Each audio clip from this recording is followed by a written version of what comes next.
Excuse me. I thought it was. I think we started a little lackadaisical, but we definitely picked it up in the second and the third. We definitely had a chance to just finish the game on a high note, but I think we got a little bit loose with the ball at the end and allowed them to come back. So I'm definitely happy that we won the game, but I feel like we can be a better team and end games better than that. And I think at Eurobasket, a lot of people were thinking that we were just a team that was just going to show up, but we've proven that we're a good team and we can win these games. And so I think that finish is definitely something that we have to talk about and that we have to work on, because in the future, games come down to four quarters. So definitely happy with how we played for the majority of the game.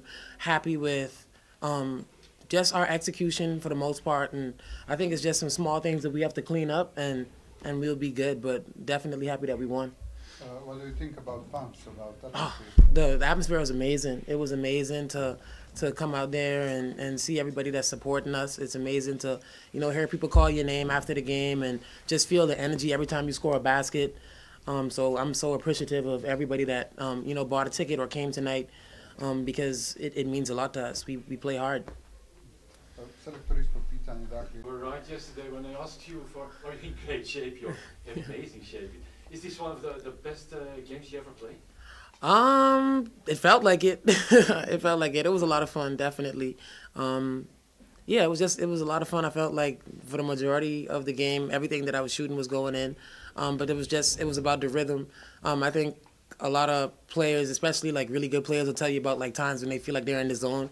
And I definitely had that feeling of just like feeding off of the crowd and feeding off of everybody that came and supported us. And it was definitely it was a fun game. Yeah, you overpowered your teammates at Emma Miss. Oh yeah, hey man, come on now. I gotta spend the rest of the year with her. I have nothing to say about that.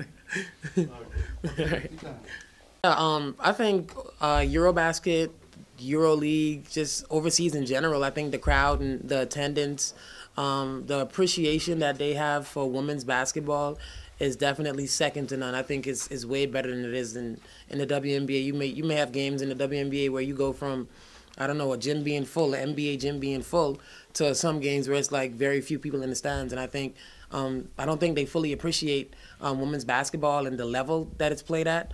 And so when I come overseas, I definitely always appreciate that and appreciate people just loving us and watching us and understanding that we put a lot of time into our game. So I think that's the biggest difference. WNBA talent-wise it's up there. Like, it's a lot of talent every night. Any team can win. So I think that's one of the plus for WNBA. But overall, overseas is definitely the atmosphere is second to none. Thank you. No problem. In the road, does that make any pressure for you in games like this? No, not really. I don't really put pressure on myself when I'm playing basketball. I just feel like there's so many other things in life to be pressured over, and I think people deal with real life stuff all the time. People, I hate to say it, people have cancer, people have loved ones passing away all the time. There's so much other things going on in the world, and so basketball has always been my escape. It's always been the thing that I use to just have fun and focus in, and when I'm on the court, nothing else matters, so I use it as therapy. Gustav.